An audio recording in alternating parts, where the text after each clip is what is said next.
Let's go now outside, still on the Riviera 1120 from Nicols, built in 1989. I'm going to the foredeck. GLP boat, very easy to maintain.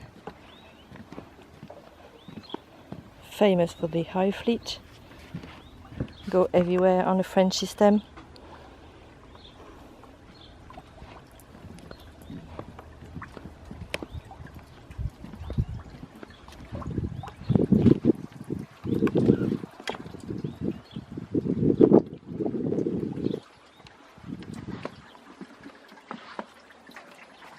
Handrail and nice tension bases.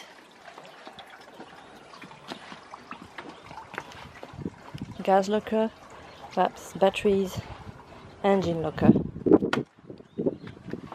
and the way out. So if you want more information about this Riviera, don't hesitate to contact Graham or Magali from Boatshed Bourgogne.